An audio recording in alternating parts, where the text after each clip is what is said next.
Now let us discuss the functional anatomy of the ciliary body. We know that the middle layer of the eye is called the uvea. The uvea forms the choroid posteriorly and the ciliary body and the iris anteriorly. The ciliary body is further subdivided into three parts. You have the ciliary muscle, you have the ciliary processes, that is also called the pars plicatum, and then you have the pars plana. So the ciliary muscle is basically a smooth muscle and it is arranged in the ring fashion around the ciliary processes. And the ciliary muscle is supplied by the parasympathetic nervous system via the third cranial nerve.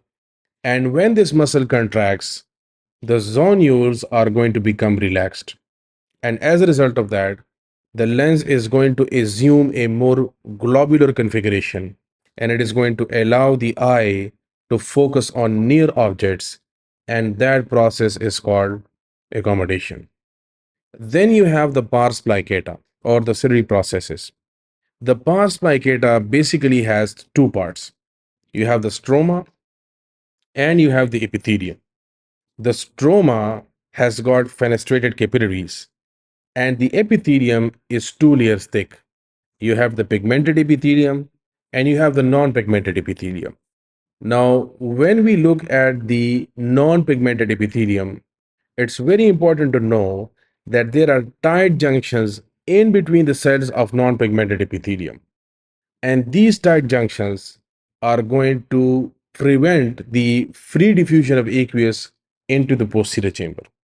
Okay, so the non-pigmented epithelium, with the help of these tight junctions, are going to be involved in the active secretion of aqueous. Okay, so you have the stroma with fenestrated capillaries.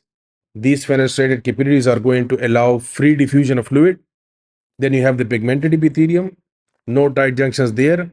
And then you have non-pigmented epithelium that contains these tight junctions. So what is the difference? What is the basic difference between the pars plicatum and the pars plana? The structure of the pars plana is same as that of the pars plicatum. Pars plana also has a stroma and it also has an epithelium that is 2 layers thick. But the difference between the pars plana and the pars plicatum is that the stroma of the pars plana is avascular. As a result of this, it is safe to make surgical incisions through the scleral wall to gain access to the vitreous cavity. Then we come to the iris. We know that the iris is attached peripherally to the anterior part of the ciliary body.